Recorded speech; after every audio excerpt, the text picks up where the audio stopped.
새벽 기도회 때 이 말씀 보고 너무 좋아서 이제 1, 2부 예배 때도 한번 이제 말씀을 같이 한번 은혜를 나눴고요.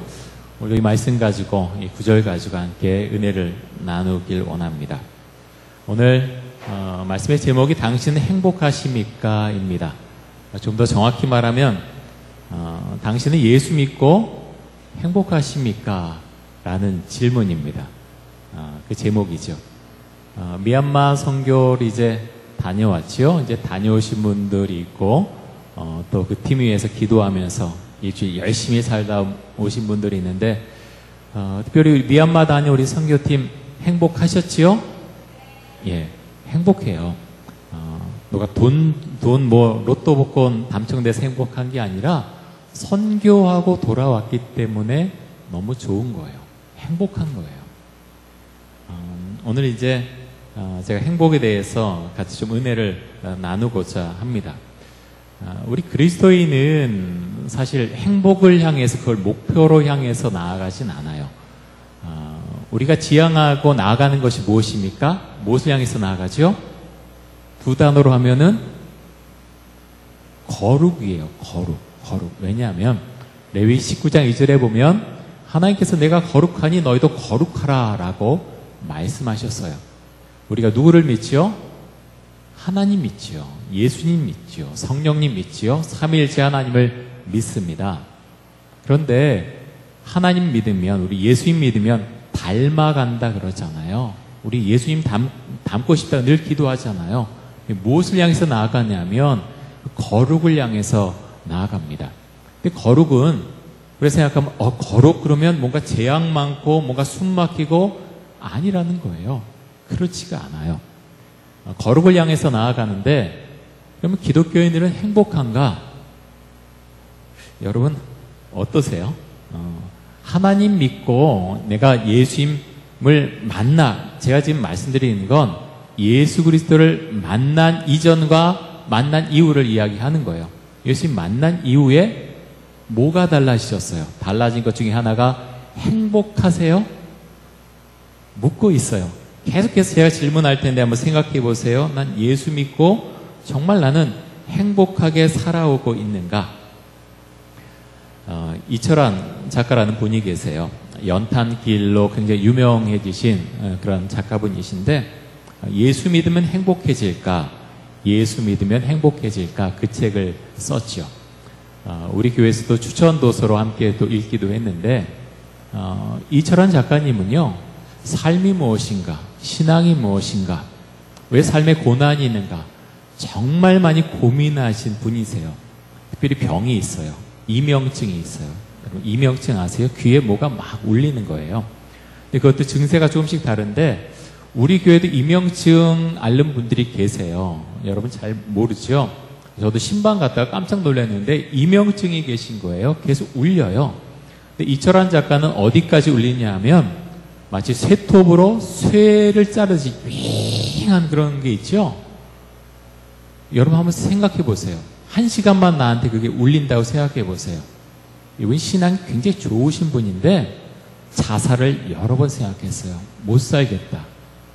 딸아이를 보면서 딸아이 사진 놓고서 그 아이가 자라는 거 보면 너무 행복하고 어떻게 해주고 싶고 작가로 성공하고 싶고 그런데 너무나 이게 고통이 심해서 그냥 죽고 싶은 거예요. 아무 생각이 너무 고통스러워서. 이분이 술을 못 마시는데 나가서 소주 한 병 사와요. 벌컥벌컥 다 마셔요. 그리고 잠들어요. 1시간 잘 수 있대요. 1시간. 그 시간만은 그 이명 소리가 그 쇠톱으로 자른 소리가 안 들려서 잠을 자고 일어나면 그게 더 증세가 심해진답니다. 그래서 그러지 말아야지 하면서도 한동안은 그 유혹에 시달렸어요. 네, 그래도 그 술 먹고 잠깐 잠들면 그 이명 현상에서 좀 해방되겠지. 좀 살고 보자. 못 살겠다. 그래서 그렇게 술 먹고 잠들기도 했는데 참 많은 어려움이 있지요. 그러면서 그런 분이 질문하는 거예요. 예수 믿으면 행복해질까? 예수 믿으면 행복해질까? 그 책 가운데 제가 내용을 조금 읽어드릴게요. 이런 이야기를 합니다. 예수님을 통해 복을 받는다는 것이 무엇일까요? 단지 내가 하고 있는 일이 잘 풀리는 것만이 복받는 것이 아니었습니다. 마음 한쪽에 자리 잡고 있는 예수님에 대한 뿌리 깊은 의심에도 불구하고 예수님은 나를 포기하시지 않고 여전히 내 손을 잡고 계신다는 것, 그것이 예수님을 통해 복을 받고 있다는 증거입니다. 자, 예수님에 대해 계속 의심하는 마음도 있었어요. 그런데 이분의 고백은 예수님께서 나의 손을 포개고 나의 손을 잡고 계신다. 오늘 2부 예배 때 시원 찬양대가 이제 그런 찬양했거든요. 제목이 주여 나의 손을 놓지 마소서. 이런 찬양인데 이철환 작가가 그런 고백을 했다는 거예요. 주께서 나를 포기하지 않고 내 손을 잡고 있는 것, 그것 자체가 나에게 복이고 은혜다. 그러면서 조금 더 들어보세요. 이런 글을 썼어요. 치열한 먹이 경쟁을 해야 하는 인간의 삶 속에서 모든 욕심을 버리고 주어진 현실에 만족하며 살아간다는 것은 얼마나 어려운 일인가요? 불행 속에서도 행복의 조건을 찾으려고 애쓰는 것은 얼마나 어려운 일인가요? 절망 속에서도 하나님의 뜻은 무엇일까? 자신을 향해 질문을 던진다는 것은 얼마나 어려운 일인가요? 이러한 것들은 다짐에 다짐을 거듭해도 쉽게 가질 수 없는 것들인지도 모릅니다. 제겐 그렇습니다. 그럼에도 불구하고 절망하지 않는 것은 아직 제게 기도가 남아있기 때문입니다. 기도만이 주님께로 갈 수 있는 유일한 길일 테니까요. 제가 인간답게 살 수 있는 유일한 길은 오직 주님을 향한 기도일 테니까요. 기도하는 자는 결코 불행해지지 않는다는 것을 저는 굳게 믿고 있습니다. 참 많이 어려운데 이분은 그렇게 고백하지요. 제가 절망하지 않는 이유는 제가 아직 기도할 수 있기 때문입니다. 기도하는 자는 결코 불행해지지 않는다라는 것을 저는 믿습니다. 그렇게 이철환 작가는 고백합니다. 여러분 이런 고백이 있으세요? 저는 이분의 글을 읽으면서 이분 참 정말 신앙 깊은 분이다. 이 글 중에 그런 게 나와요. 이분이 수요 예배나 이제 이런 데 오면은 설교 말씀 듣는데 너무 임형 현상이 크니까 못 듣는 거예요. 저처럼 이제 마이크 대고 하면은 이게 막 귀에 울려서 고통스러워서 건물 밖으로 나가요. 어떻게 말씀을 듣느냐? 창문에 귀를 대고서. 한두 주도 아니고 비 오는 날은 우산 쓰고 창문에 귀를 대고서 말씀을 들어요. 그렇게 말씀을 사모하고 말씀을 듣습니다. 여러분 어떤 삶을 살고 있는지 모르겠어요. 오늘 우리가 읽은 말씀, 이 말씀은 신명기 33장 29절은 하나님의 사람 모세가 이제 가나안 땅에 들어가지 못하잖아요. 죽기 전에 이스라엘 자손들 축복하면서 쓴 그 내용의 말씀 중에 이제 한 구절인데요. 우리 같이 다시 한번 읽어보겠습니다. 자, 앞에 비춰줄 수 있나요? 자, 같이 한번 읽습니다. 이스라엘이여, 너는 행복한 사람이로다. 여호와의 구원을 너같이 얻은 백성이 누구냐? 그는 너를 돕는 방패시요 내 영광의 칼이시로다. 내 대적이 내게 복종하리니 내가 그들의 높은 곳을 밟으리로다. 아멘. 자, 모세는 이스라엘 백성을 향해서 너희는 참 행복한 사람이다 라고 말합니다. 그 이유가 무엇입니까? 구원을 받았기 때문이고 여호와가 방패가 되시기 때문이고 여호와가 우리의 칼이 되시기 때문이다. 그렇게 모세는 고백합니다. 여러분 우리에게 정말 예수님께서 나의 구원자가 되신다는 고백이 있습니까? 모세의 글에 따르면, 이 말씀에 따르면 우리가 그랬다면 나는 행복하다고 고백하는 것이 너무나 당연한 고백이 될 것입니다. 유기성 목사님이 지으신 책들이 많이 있는데요. 새 가족을 위한 양육 지침서가 있어요. 그 책의 제목이 무엇인가 하면 당신은 행복하십니까? 당신은 행복하십니까? 그게 제목이에요. 이 책의 처음 부분에 이런 질문합니다. 잘 들어보세요. 많은 사람들이 행복한 삶을 원하고 그래서 정말로 많은 노력을 하는데 행복을 추구하는 사람들의 삶에는 여전히 고통과 불행이 있습니다. 그렇다면 왜 사람들은 그토록 갈망하는 행복한 삶을 누리지 못하는 것일까요? 라고 질문합니다. 그러면서 이제 여러 과들이 쭉 나오는데 결론은 그 이야기예요. 어떤 말씀하시냐면 왜 행복하지 못하고 불행하느냐? 하나님과의 관계가 끊어졌기 때문이다 라고 말씀합니다. 하나님과의 관계가 끊어졌기 때문이다. 전 모태신앙이에요. 엄마 뱃속부터 교회를 나왔습니다. 교회에서 자랐지요. 제가 그렇게 교회에 아주 열심히 나오지 않다가 중학교 때 덜컥 회장이 돼버렸어요. 왜 그렇게 됐는지 저도 잘 모르겠어요. 그래서 예전에는 지금은 좀 그렇게 회장 돼도 별로 뭘 안 하지만 예전에 진짜 교회 많이 나왔어요. 다 했어요. 돈 관리도 이제 회계들이 맡아서 다 했고 온갖 행사들 정말 많이 했습니다. 정말 고생도 많이 했죠. 중학교 때 그렇게 되고 고등학교도 덜컥 한번 더 잡히고 대학교 때도 그랬어요. 정말 열심히 했던 것 같아요. 찬양대도 열심히 하고요. 교사도 열심히 하고 그러면서 끊임없이 저한테 스스로 질문하는 게 있었어요. 김성진, 너 예수 믿고 행복하니? 사실은 행복하지 않은 마음이 많았어요. 제 마음속에 별로 행복하지 않았어요. 대학교 문제도 있었고 여러 가지 갈등 속에서 주님 저 별로 행복하지 않아요. 그때는 그런 마음이 많았어요. 지금 수채 제가 교회에 나오지 않고 그랬다면 제가 좀 더 성공했을 것 같아요. 사실은 마음속 깊숙한 곳에 그런 게 깊숙이 들어가 있었어요. 그러면서 많이 질문하게 됐어요. 아버님도 장로님이시고 어머니 집사님이시고 그런데 우리 가정은 정말 예수 믿는 가정인가? 정말 예수를 믿는 가정답게 정말 우리 가정은 존재하고 있는가? 수많은 질문을 했습니다. 여러분은 어떠세요? 행복하세요? 여러분의 가정은 특별히 여러분의 부모님이 교회 재직들이라면 정말 예수 믿는 가정다운 것 같아요. 그래서 예수 믿는 그런 부모님이 있어서 행복하세요? 겉으로는 대답하지 말고 속으로 한번 대답해 보세요. 제가 지난 7월 14일자 우리 교단의 신문인 한국기독본부 보니까 이런 기사가 있었는데 제목이 이렇습니다. 다음 세대 행복지수 성적 참담. 맨날 나오는 건데 또 나왔어요. 그러면서 국민 10명 중 7명은 청년들이 불행하다고 그렇게 답했고요. 절반 정도는 국민들이 우리 아이들도 초등학교 아이들도 불행하다 이렇게 답변을 했다고 합니다. 10명 중에 7명. 우리 몇 명인가요? 요한에서 그렇게 통계내면 조금 곤란하겠죠. 똑같이 통계내면 안 될 것 같은데 어찌됐든 우리나라 청년 중에 10명이 있으면 7명은 나는 지금 불행해요 라고 느낀다는 거예요. 그 이유가 여러 가지 있지만 중요한 이유를 이제 들으려고 하면은 취업 문제 그리고 그것에 이어져서 결혼 문제 현실적인 문제죠.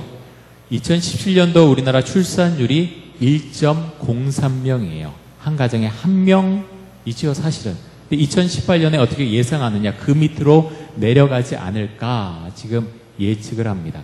그렇게 되면 세계 최고로 우뚝이 아니라 저 밑에 처박히는 것이요 우울한 통계 가운데 우리나라가 그런 통계를 또 갖게 됩니다. 여러분 행복하십니까? 계속 제가 질문해요. 지난 주간에 여러분이 미얀마로 선교를 갔을 때 우리나라에 큰일이 하나 있었어요. 여러분 소식을 아마 들으셨을 것 같아요. 노회찬 의원이 자살을 했습니다. 저는 그 뉴스를 보면서 좀 멍한 느낌이 들었어요. 저분이 자살을 했다고? 그래서 노무현 대통령도 생각이 났고 그래서 왜 자살을 했을까? 얼마나 많은 고민을 했을까? 얼마나 힘들어했을까? 그러면서 참 정시현실이 좀 슬프기도 하고 그런 민주화의 과정이라고 생각도 되고 그러면서 꼭 자살을 선택해야 됐을까? 노무현 대통령 때도 그렇고요. 이 노회찬 의원 때도 그렇고 마음속에 안타까움이 있는 건 수많은 청년들이 수많은 청소년들이 그런 대통령 또 국회의원 존경하는 분들 보면서 자라오는데 꿈을 어디다 둬야 되는 걸까? 마음이 참 참담했어요. 결국에 대통령이 돼도 다 감옥 가고 자살하고, 존경하는 국회의원이 돼도 어떤 도덕성의 결함이 있다 그러면 자살을 택하면, 그럼 우리 청년들은 고난에 처하면 자살해야 되나요? 현실적인 질문이에요. 저는 마음이 정말 비참한 마음이 들었어요. 우리나라의 그런 지도자들이라고 하는 분들 본인이 너무 힘들었겠죠. 하지만 마지막에 자살이라고 하는 결론에 이른다면 우리의 젊은 세대들은 무엇을 보면서 어떤 꿈을 갖고서 꿈을 키워가고 그 사람이 될 수 있을까? 참 그런 것을 끊어야 되는데, 정말 끊어야 되겠다. 우리 역대 대통령들 가운데 감옥 안 간 사람들 누구 있죠? 한번 떠올려 보세요. 참 마음이 힘들어요. 오늘 김철식 집사님과 점심에 이야기 나누면서 그런 얘기 잠깐 했는데, 그런 것이 끊어지면 좋겠어요. 그것이 고소한 게 아니에요. 마음이 정말 우리가 비통해야 돼요. 왜 대통령 된 사람들이 다 감옥에 가요? 왜 그런 일들이 계속해서 이어지고 있어요? 보수 진보 그런 거 떠나서 그건 비참한 우리나라의 역사예요. 변해가고 있는 거죠. 그런데 다시는 그런 일들이 일어나서는 안 된다고 하는 거죠. 여러분, 예수 믿어서 행복하세요? 자살 생각 솔직히 안 해본 사람 누가 있어요? 그런 생각 언뜻 뭐 청소년 때, 대학교 때, 청년 때 다들 해볼 수 있어요. 하지만 왜 자살을 안 하느냐? 예수 믿는 사람은요, 예수를 믿기 때문이에요. 예수님은 그걸 원하지 않으세요. 그 마음을 좋아하지 않으세요. 막으세요.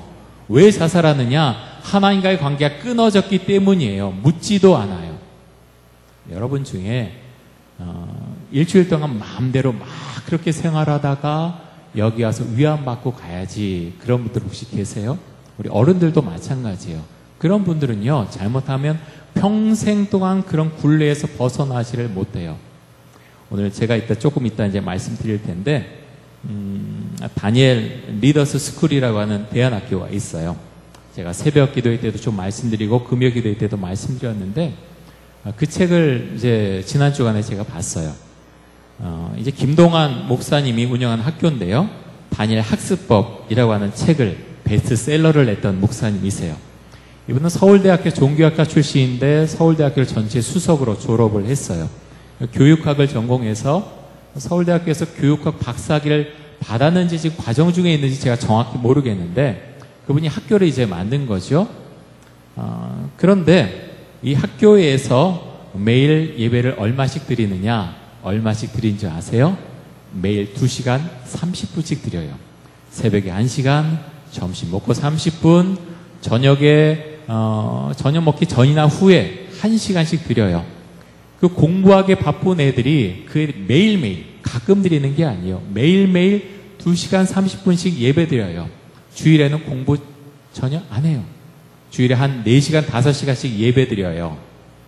그리고 자유시간도 갖지만 예배 드립니다. 주일에 공부 안 합니다. 그런데 이 아이들이 엄청나게 변해요. 실력이 향상되고요. 정말 많이 성적이 오릅니다. 제가 한번 따져보니까 그렇게 2시간 반 예배 드려도 하루에 평균 11시간을 공부하게 계획들이 돼 있어요. 근데 그 중에 들어온 애들은 공부 잘하는 애들이 들어온 애들도 있어요. 뭐 과학고, 뭐 외고 다니다가 온 애들도 있지만 그 중에는 알코올 중독자도 있어요. 하루에 5병, 6병씩 술을 마셨대요. 그렇게 술 마셔봤어요? 주량이 엄청나게 세죠? 하루에 3갑, 4갑씩 담배 피던 애들도 있어요. 게임 중독. 정말 부모들 중에는요, 다 못 배운 부모들이 아니에요. 여기에 들어온 아이들 중에, 부모 중에서 가장 많은 부모의 직업군이 교사들이 굉장히 많아요. 가르치는 분들인데 자기 아이들을 제어를 못해요. 게임 중독에 빠진 애를 어떻게 건져내지를 못해요. 웹소설, 웹소설은 별로 없던데 우리 딸이 웹소설을 이제 한테 좋아하기도 했는데 웹툰을 보는데 몇백 개씩 보고 있더라고요. 가능할 것 같아요? 가능해요. 수업 시간에도 보느라고 정신이 없어요. 정신 온통 거기에 빠져 있는 거예요. 밖으로 다니는 사람들도 마찬가지예요. 우리 청년들도 그럴 수 있고 우리 청소년들도 그럴 수 있어요. 뭔가에 투자를 해요. 내가 스트레스 풀 수 있는 것, 뭔가 할 수 있는 그것을 부여잡고 나간다는 거죠. 그런데 여기 들어오면 그런 것들을 끊게 돼요. 왜 끊게 되느냐? 내가 웹툰 보고 술 먹고 할 시간을 기도해요. 예배드려요. 찬양해요. 그것으로 메꿔 나가는 거예요. 영적인 것이 들어올 때 사람이 바뀌게 됩니다. 그래서 사람이 변하기 시작해요. 여러분, 하나님의 말씀이 들어간다고 하는 것은요, 엄청난 거예요. 여러분 중에 혹시 지금도 막 살다가 주일에 와서 내가 위로받고 가야지 그런 분이 있다면 정신 차리세요. 그런 식의 신앙생활을 갖고는 주님과 관계가 가까워질 수 없어요. 매일 기도하고 매일 말씀 가지고 그렇게 말씀 가운데로 들어가고 그렇게 교제하지 않으면 여러분의 신앙은 평생도록 병아리 같은 그런 신앙일 거예요. 누가 툭 쳐서 그런 사회 속에서 회사 들어가면 다 쉽겠어요? 어려움이 있으면 당장 그렇게 생각하겠죠. 회사에서 나 적응해야 돼. 주님 이해하세요. 누가 이해합니까? 정신 나갔어요. 정신이 바로 있어야 되고 신앙이 바로 서야 됩니다. 하나님과의 관계가 바로 서 있지 않으면 그렇게 주체하기 어려워요. 사회가 그렇게 만만치 않아요. 그래서 여러분 정말 열심히 신앙생활 해야 되고요. 고린도전서 15장 22절에 보면 이렇게 말씀합니다. 우리 같이 한번 볼까요? 고린도전서 15장 22절. 화면 안 나오나요? 구절을 좀 줬었는데 안 나오네. 한번 찾아볼까요? 고린도전서 15장 22절 한번 찾아보겠습니다.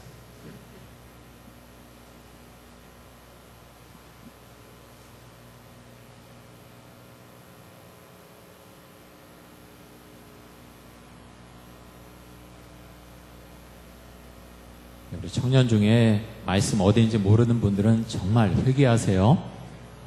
청년 정도 됐으면 말씀 어디다 그러면 어디쯤에 있다 바로바로 나와야 돼요. 그런 훈련이 돼 있어야 돼요. 자, 15장 22절 고린도전서 15장 22절 같이 읽습니다. 시작. 아담 안에서 모든 사람이 죽은 것 같이 그리스도 안에서 모든 사람이 삶을 얻으리라. 아멘. 자, 아담 안에서 모든 사람이 죽었어요. 이건 뭡니까? 옛사람이에요. 그런데 그리스도 안에서 모든 사람의 삶을 얻으리라. 새 사람 된 거예요. 성령 가운데서 살아가요. 정말 주님을 믿고 살아가는 거죠. 예수 믿는다는 것은요, 인생관이 달라진다는 거예요. 그 사람의 삶의 목표가 달라진다는 거예요. 그래서 새롭게 살아가게 됩니다. 그래서 새롭게 살아가려면요, 늘 주님과 교제해야 돼요. 일주일에 한 번 와서 내가 예배드리면서 좀 마음에 위안 얻고 돌아간다? 그 사람은 늘 간당간당해요. 언제 떨어져 나갈지 몰라요. 그런 사람들은 오늘 가서 정말 회개하세요. 회개해야 돼요.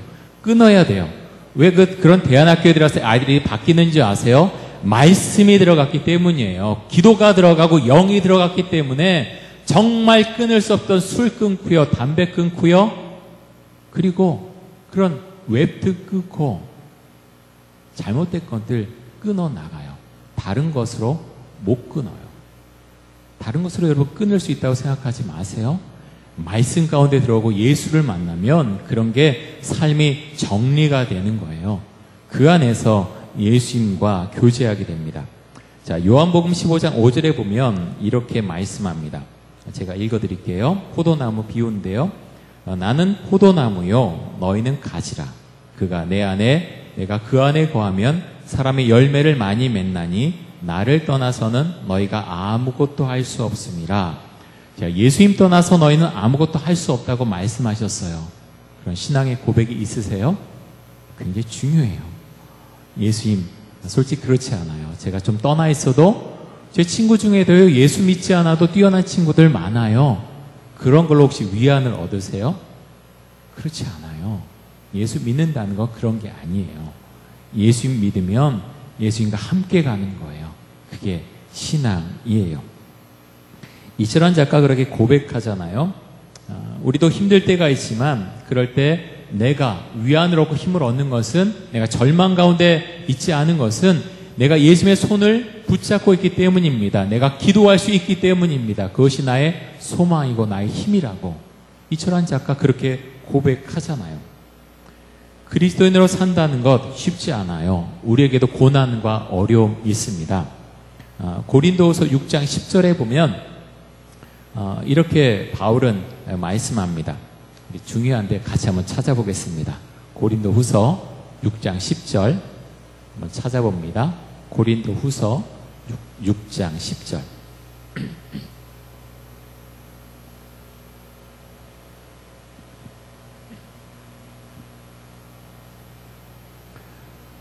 예수님 믿으면 다 행복하나요? 질문할 수 있어요. 거기에 대해서 사도 바울은 이렇게 답변합니다. 고린도후서 6장 10절. 자, 같이 한번 읽습니다. 근심하는 자 같으나 항상 기뻐하고 가난한 자 같으나 많은 사람을 부유하게 하고 아무것도 없는 자 같으나 모든 것을 가진 자로다. 이상해요. 근심하는 것 같은데 항상 기뻐해요. 가난한 자 같은데 많은 사람을 부유하게 해요. 아무것도 없는 것 같은데 모든 것을 가진 사람이라고 사도 바울은 고백합니다. 이것이 신앙의 신비예요. 믿음의 신비예요. 아무것도 아닌 것 같은데 저 사람 뭔가 있는 것 같아. 교회 다니는데 좀 이상해. 느껴지는 게 이상해. 뭐가 있는 거예요. 뭐가 있어요? 신앙이 있어요. 믿음이 있어요. 혼자 있지 않아요. 예수님과 함께 있어요.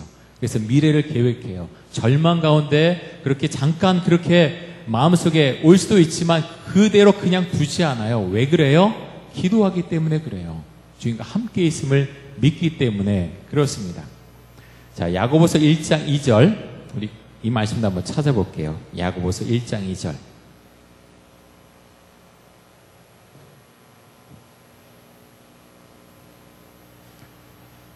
야고보서 1장 2절 말씀 보겠습니다. 제가 가진 성경으로는 신약 성경 371쪽에 있습니다. 야고보서 1장 2절 우리 같이 한번 읽습니다. 시작. 내 형제들아 너희가 여러 가지 시험을 당하거든 온전히 기쁘게 여기라. 좀 이상하지 않아요? 시험 당하는데 어떻게 기뻐해요? 그런데 이 안에 신앙의 신비가 있어요. 왜 기뻐하느냐? 시험 당했지만 내가 시험 당할 때 예수님에게 나아가기 때문이에요. 그냥 절망 가운데 그렇게 가만히 있지 않아요. 멍하니 주님 힘들어 못 살겠습니다. 가서 오늘 한잔하겠습니다. 계속 나가지 않아요. 주님 제가 주를 더 의지합니다. 주 앞에 나아갑니다. 이렇게 주를 의지해요. 그래서 시험을 당하면 기뻐하게 되어 있어요. 야고보 이 사도가 이거 쓸 때 이 사람들이 얼마나 힘들었어요. 예수 믿으면 죽을 수 있는 그런 환경 가운데 이 사람들은 살았어요. 그런데 정말 그렇게 어려울 때 주를 믿고 그렇게 나아갔다고 하는 것입니다. 기쁨은요, 내가 예수님 안에 있을 때 오는 것입니다. 내가 예수와 함께 할 때 그렇게 기뻐할 수 있어요. 미얀마 선교 다녀왔잖아요. 선교사들이 사는 방법은 하나밖에 없어요. 본인이 주 안에서 기뻐하는 거예요. 누굴 의지하겠어요? 도와줄 사람 없어요. 혼자 뚝 떨어진 거예요. 근데 주님과 교제하지 않으면 무너져요. 힘들어요. 아무것도 안 보여요. 인생이 서글퍼요. 근데 주 앞에 더 나아가는 거예요. 주를 더 찬양하고 기도합니다. 그럴 때 힘을 얻고 힘있게 복음 전하고 선교 사역을 감당해 나갈 수 있습니다. 여러분 행복하십니까? 우리 여호수아 오늘 말씀 신명기 33장 29절 한번 보겠습니다. 이스라엘 대신에 우리 이름 넣어서 한번 고백해 보겠습니다. 자, 신명기 33장 29절. 자, 이스라엘 대신에 우리 이름을 넣는 거예요. 다 찾으셨어요? 자, 앞에 한번 띄워주시면 좋겠어요. 33장, 신명기 33장 29절. 자, 우리 한번 성경 보고서 같이 한번 하겠습니다. 이스라엘 대신에 우리 이름 넣습니다. 시작. 김성진이여, 너는 행복한 사람이로다. 여호와의 구원을 너같이 얻은 백성이 누구냐? 그는 너를 돕는 방패시요 내 영광의 칼이시로다. 내 대적이 내게 복종하리니 내가 그들의 높은 곳을 밟으리로다. 아멘. 다시 한번 하겠습니다. 시작. 김성진이여 너는 행복한 사람이로다. 여호와의 구원을 너같이 얻은 백성이 누구냐? 그는 너를 돕는 방패시요 내 영광의 칼이시로다. 내 대적이 내게 복종하리니 내가 그들의 높은 곳을 밟으리로다. 아멘. 여러분, 하나님 믿고 예수 믿고 주님 제가 정말 행복합니다. 그 진정한 고백이 나올 수 있는 것이 복이에요. 축복이에요. 다 그렇게 고백하실 수 있기를 바라고요. 정말 내가 예수 믿고 잘 살고 싶은데 그렇지 못하다. 그러면 내가 어떻게 살고 있는지 한번 써보세요. 하루 동안 뭐를 위해서 살고 있는지, 온종일 돈 버는 데 마음이 가 있는지, 온종일 공부하는 데만 마음이 가 있는지 한번 체크해 보세요. 내가 정말 주 앞에 기도할 시간이 없나? 말씀 볼 시간이 없나? 나는 내가 좋아하는 취미 어떤 것을 하나 한번 보세요. 그래서 정말로 잘라야 될 것들, 그렇게 계획을 세워나가야 될 것들 좀 세우시고요. 주 앞에 나가지 않으면 우린 다 죽어요. 정말 그래요. 우리 교사 선생님들 정신 차리고요. 내가 살지 않으면 애들 다 죽어요. 영유아부, 유치부, 아동부 다 마찬가지예요. 어린아이들 아무것도 모를 것 같지요? 영은요, 전해지는 거예요. 그냥 전해져요. 느껴져요. 하나님을 잘 믿고 살아오는 우리 선생님인지 아니면 그냥 와서 애들한테 잘해주고 야, 잘 지내니? 과자 한 봉지 사는 선생님인지 알아요. 느껴져요. 그런 선생님은 오래 가지 않아요. 아이들과 그런 어떤 관계가 오래 가기가 쉽지가 않아요. 아이들이 느껴요. 그래서 우리 선생님들 특별히 기도 많이 하시고요. 아이들 가르치는데 먼저 집중하기보다 내가 하나님 앞에서 바른 사람이 돼야 돼요. 청년으로서, 교사로서, 그리고 이제 직장인으로서, 내가 학생으로서 주님 제가 주 앞에 바로 서겠습니다. 주 앞에 기도하시고 그렇게 갈 때 내가 주님 제가 주 안에서 행복합니다. 비로소 고백할 수 있습니다. 그 은혜가 여러분의 삶 가운데 충만하게 임하기를 간절히 원합니다.